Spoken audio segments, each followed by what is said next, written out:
Senator Palpatine. Ah, Anakin. Glad you can make it. Leave us. What? What? Why did your voice change? I don't know what you're talking about. I just said leave us. Right there, you did it again. Anakin, sit down. Okay, I guess it don't matter. Did you fart? Anakin, you must foresee what I've come to suspect. The Jedi Council is planning to betray me. I don't think that... Anakin, search your feelings.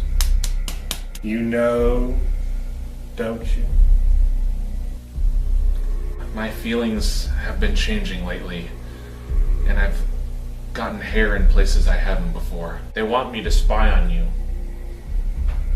They don't trust you. No, they don't trust you. That's why I'm spying on you. I have to admit, my confidence has been shaken in the Jedi. Why? They did something, didn't they? And there was rape. I don't know what you want me to say at this point. You ever hear of Darth Plagueis the Wise? No. He was so powerful. He could even influence the midichlorians to keep someone from certain death. What? No. No one can do that.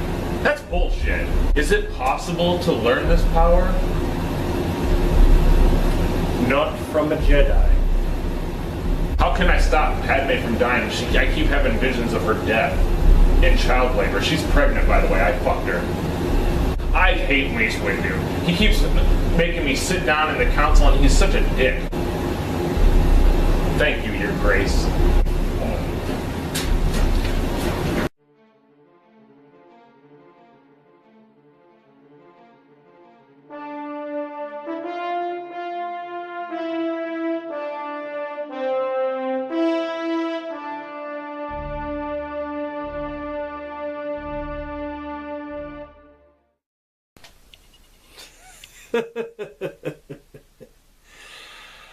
I have waited a long time for this moment, my little green friend.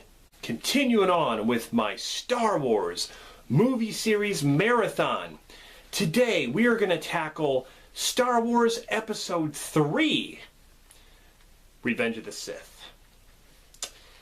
Now, this is the film that people were waiting for. Certainly what I was waiting for.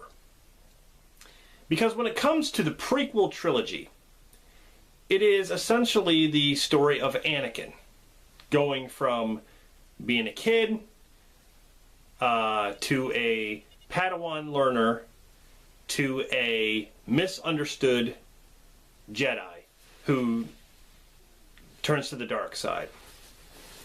And the struggle with that character over those, over the 3 films is fantastic. It's a fantastic piece of storytelling. And essentially, it is his films. It is his story arc. Came out in 2005, and I remember the hype for this film was even more great because people knew this was the last one before we get to New Hope. I mean, there might be some stories in between there, but this was it. This is where the rubber meets the road. This is where we get to see Darth Vader rise. And that's what everyone's waiting for. Like I said, it was just, God, it was so cool. They started releasing toys and stuff like Darth Vader figure, and they even had some behind-the-scenes featurettes that actually came out before the movie was released. They were marketing this movie everywhere. It was written and directed by George Lucas, of course, who actually began writing. He began writing the script before the production of Attack of the Clones ended. But George had the outline of how this was all going to go from the very beginning. You just got to fill in the little gaps along the way. The love story, the little origin of Anakin Skywalker, which, was just touched on a little bit in Phantom Menace.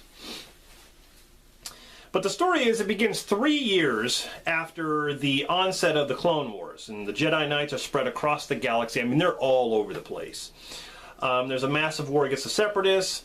Then you have Anakin Skywalker getting closer to Chancellor Palpatine. And this is actually Palpatine's movie as well, because he has been behind the curtain the whole time through these films. I mean, he was hardly even in the second movie, The Attack of the Clones. Even as Darth Sidious, he only showed up at the end. This is his film. This is where he shines, in my opinion. He was fantastic. I mean, this was amazing. To go over the cast here, we got Ewan McGregor, who returns as Obi-Wan, and he has a different look to him. He is a Jedi Master, he's on the Council, but he has short hair with the beard. And he just reminds me of a younger Alec Guinness. Well, hello there. He even says that in the movie. I don't really like this. I don't know where this has come from, but I don't know where he got that. Ewan McGregor, amazing as Obi-Wan. This is the movie I think he shines the most, and I like him the most. Hayden Christensen as Anakin.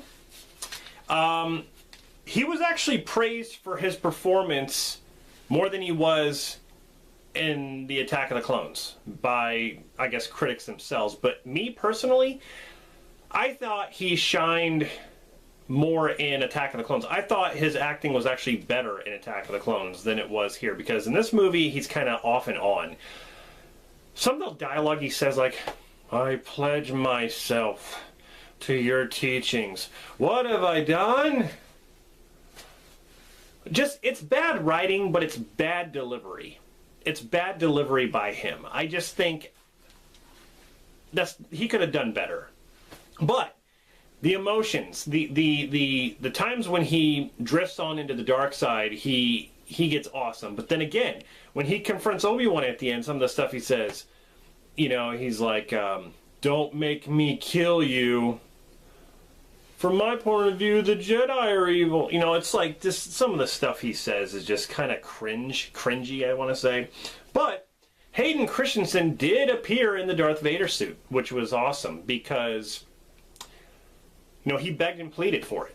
He wanted to be in the Darth Vader suit, and it only makes sense to put him in there. I mean, he is actually a pretty tall kid, it seems like. And when he's in the suit standing next to the Emperor, it seems like the height difference is actually pretty correct there. But he was told to bulk up for this movie, because there is a couple scenes where he has his shirt off and he does look muscular and stuff, but he was told to bulk up, work out, gain some weight. So he went from like 160 pounds to like 185 pounds. And you can tell that too. I mean, you can tell he's just a little bit older. Plus, you know, he did get ripped a little bit. Natalie Portman is Padme, who is, of course, Anakin's wife now, because at the end of episode 2, you see them getting married. And she's pregnant in this one. And they're keeping it a secret. And that's the thing, too. It's like, are the Jedi so clouded that they cannot tell that Anakin is a father to Padme's baby? And I mean, they can tell she's pregnant, obviously. But they can't tell who the father is? I mean, they must be stupid. The only one who was able to tell was Obi-Wan, when he's like, "Anakin's the father, isn't he?" I mean, he was the only one able to tell. Even though she didn't say yes. He asked a question and she just didn't say anything. So, I mean, he knew her. She didn't have to say anything. But anyway, yeah, let me tell you something about the Jedi. Luke was right in The Last Jedi, which I will agree with. The Jedi were clueless. They were dumb. You know, they sit up on their throne and they think they're all badass, but they really got outplayed. They got bitch slapped, okay? The Emperor basically bent them over and spanked each of their asses. That's what he did. He spanked them. Ian McDiarmid plays the Supreme Chancellor Palpatine, as well as Darth Sidious. And like I said, this is his film. I know you would. It gives you focus. Makes you stronger. Learn the ways of the dark side so you can be able to save Padme. Like, the whole opera scene when he's sitting there telling Anakin the story about, you know, Darth Plagueis the Wise. that whole story was phenomenal. That whole scene is one of the best scenes ever. And we even get to see the Emperor with a saber. That has never been seen either. That is awesome. A red saber. But you got Samuel L. Jackson as Mace Windu, who sort of acts like a prick in this one. I mean, he tells Anakin to go spy on Palpatine, but at the same time, Anakin comes back with information, and Mace Windu doesn't even want his help. He just says, stay here. It's like, you know, at first he doesn't trust him, and then he tells him to stay there. It's like, you know, screw you, Mace Windu. Like, you deserve everything that happens to you then, you know?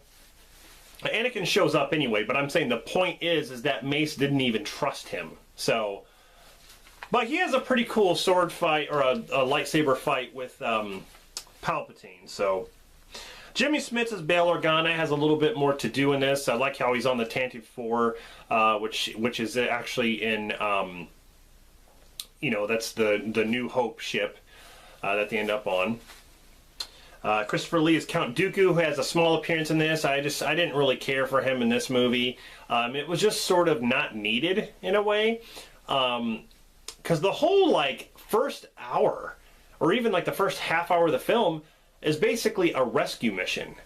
So it goes on for a long time, actually. Christopher Lee, you know, he pretty much bites the dust. Anthony Daniels is C-3PO. He's basically Padme's personal droid because she's pregnant and stuff, and he helps out. Kenny Baker's R2-D2, of course. Frank Oz is Yoda, who has an awesome fight with the Emperor. He steals the show. I mean, Yoda stole the show in Episode 2, but the fight in this one is way better. It is way better. You know, the force power duel and then the lightsaber duel. You know, if so powerful you are, why leave? Yeah, just fantastic. This was actually the first Star Wars film to receive a PG-13 rating, because there are some things, especially in the third act, that happen that are kind of grueling, and I can't even believe they went that far. I mean, Anakin, you know, he's burning up and he's limbless and he's on fire and he's got burns all over the place. He just looks like a big turd laying there on the side of the bank as the Emperor comes down and tries to salvage what's left of him. But you get to see the struggle. He's been through hell. Anakin has been through hell. He lost his mother. He's gonna, you know, he's gonna lose his wife, and at the same time, his kids, you know, are gonna be born. He's not gonna know. But then at the same time, he has basically been dismembered, you know, by Obi-Wan, and now he's basically more machine than he is human. He's gone through hell, man. And he's burned too. John Williams did the music. He created Battle of Heroes. Battle of the Heroes was the theme, and that's what I like about the prequel trilogy, is that each movie had a certain theme. Duel of the Fates was Phantom Menace. Across the Stars was the Attack of the Clones, and then this one was Battle of the Heroes, which was really, really awesome. There's the epic sword fight. Or, why do I keep saying sword fight? It's like, yeah, they brought that culture into lightsabers, but I keep saying sword fight. Lightsaber fight at the end of the film was the longest lightsaber fight in Star Wars history, and they had to practice. You know, Hayden Christensen and Ewan McGregor had to practice a lot for it, and it was really, really fast paced. Actually, it brings me back to Phantom Menace when Ray Park and Ian McGregor were doing the sword fight. What? Again, sword fight. When they were doing the lightsaber fights, that was actual speed when they were all fast. That's actually not the camera sped up, and people would like to think that, but Ewan said himself that that was actually regular speed that they were doing. So anyway, there was a budget of $113 million, and it made $848 million at the box office. So yeah, it made a pretty good chunk of change. And like I said, when it comes to the prequel trilogy, 99% of people will say that this is their favorite of the prequels. And I myself love this movie. I want to say I like it more than the other two prequels, but I do like it more than The Last Jedi and Force Awakens as well. I think it's just a great Star Wars movie. It connects everything. I mean, you know, Vader's story, we get to see him finally turn into Vader and stuff like that. You know, that's really awesome. It actually broke several box office records during its opening weekend. I believe it was the highest grossing film in 2005 at the time. But, you know, like I said from the beginning, George Lucas had the outline of this movie. It was already set. He knew how it was going to end. He knew how he wanted it to end. So many Easter eggs and things. I mean, you have the Millennium Falcon Easter egg in this when they're at the spaceport. And, you know, it's a very quick shot. It's very quick. Some things I didn't like. I didn't like General Grievous. I thought he was kind of a dumb character. Obi-Wan pretty much spanked his ass. No matter how many lightsabers he had, he still beat him, which shows how good Obi-Wan is. I didn't care for General Grievous at all. I didn't like his coughing. It's like, you know, take a Hall's cough drop or something. Just stop doing that. I prefer Count Dooku over him. But anyway, it was the Emperor's movie. We still didn't get to see some of the other Jedi, as far as we didn't get to maybe learn about them a little bit more before they were all killed off. You know, Plo Koon and Ki-Adi-Mundi. No mention of what happened to Yaddle. I'm sure that character's gone. But Order 66 basically, you know, once the Emperor basically shows himself, he orders the clone troopers to turn on the Jedi, kill all the Jedi off, and that's how he creates his galactic empire. And we all knew that was going to happen, because as soon as the clone troopers showed up in Attack of the Clones, we knew that that is what they used as stormtroopers in the beginning. I mean, it makes sense. You know, Palpatine had this plan from the beginning. You know, once he was caught, then it's like, you know, screw it. I'm just going to go out with a bang and just, you know, basically do that. But that was really, really cool. That's a good piece of storytelling there. I mean, it really shows you, you know, what they can do with certain characters, and then throw in a good plot twist. A good plot twist, so to say. But yeah, you know, Chewbacca and the Wookiees on the planet of Kashyyyk. And that was kind of cool to see, you know, the home planet there. And Yoda actually has good relations with them. Yoda actually fights a lot. He fights with Obi-Wan at the Jedi Temple and stuff. And, you know, when I was talking about PG-13, there's actually, you know, Anakin killing younglings. Even though it doesn't show it, it shows younglings dead. And then it shows one youngling fighting back. And that's actually George Lucas's son, who actually was the last surviving member of the younglings who actually put up a fight. And that was pretty cool. But George Lucas's family is actually, a lot of his family is actually in the movie. George Lucas himself is actually in it too. But so many great scenes. This is the movie that has, there's so much going on. I mean, the ending, a lot of people would think it's rushed when Padme basically gives birth to Luke and Leia, and Jimmy Smits takes her, you know, Leia back to Alderaan, and you know, watches over her, and then Obi-Wan takes Luke to Owen and Beru, Lars, on the moisture farm there. And that's, you know, basically Obi-Wan is going to stay there and make sure that, you know, Luke is okay. Because in Episode 4, they call him Ben Kenobi, but he's still there. He's still there watching over him. But that doesn't mean he didn't do anything in between that time.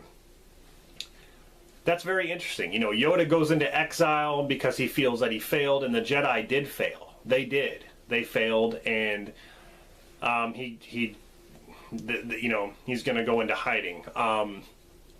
But they tie up the loose ends in the movie to kind of, you know, make it connect with the other movies. So, yeah, this was a brilliant film, minus some of the acting and some of the characters, I guess. This was really, really good. As far as the CG goes, there are only a couple things, but they're kind of nitpicks. I really won't get into it. Just a couple of CGI things, but that have to do with the environments and maybe some of the characters. But other than that, this movie's really good, and I definitely recommend if you haven't seen it, and I don't know why you haven't seen it, if you're a Star Wars fan, that is. But what did you guys think about Star Wars Episode 3, Revenge of the Sith? Is it your favorite of the prequels? Is it your favorite Star Wars movie out of all of them? Let me know in the comments. And I do thank you guys for sticking with me here. I know I haven't been putting these out as fast as I should be, because I'm probably going to see Rise of Skywalker first before I even finish all these. I just haven't had time lately to actually do them, but I'm trying to get them done, and then, Dan and I are filming skits. I hope you guys are enjoying the skits as well. Just something fun to do. So, anyway, thanks for watching this, and stay tuned for my next review, which is Star Wars Episode 4, A New Hope. Anakin, search your feelings. You're right. You're right. I didn't expect that at all. Oh my god. You were like Rain Man there.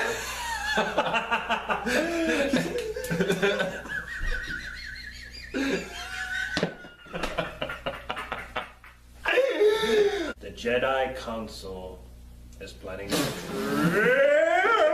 Console. Console. The Jedi Council are planning to betray me. I mean, we're pretty clouded. I don't know how I can see Anakin, I can't see anything. you know, don't you? You clouded son of a fuck. You know what? Padme is a righteous cunt. I impregnated her. And I impregnated your mother.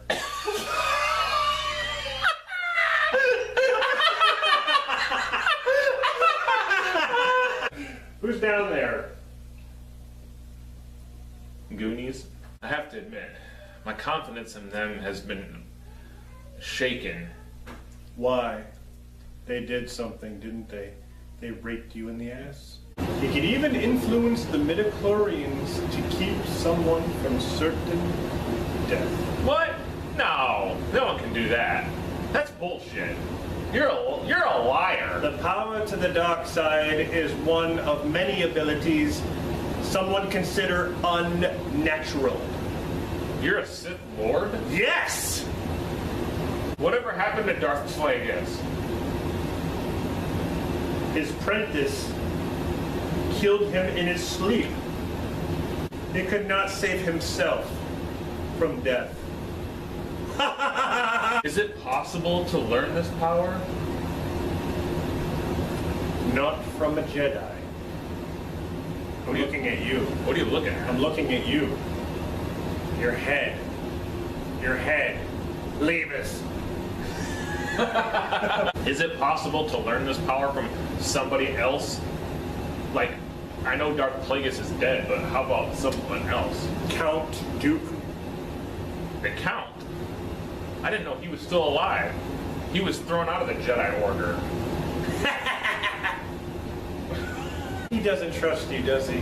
He doesn't. He assigned for you to spy on me, didn't he? He did. And he wouldn't make me a master even though I sit on the council. The Jedi are taking over! They did. You're one of the most gifted students I've ever met. Thank you, Your Grace. Just help me save Padme. She's such a hot ass. She's so tight. I can't live without that. Oh God, I just think I'm aroused. Come, Anakin. I meant come. Come. Come.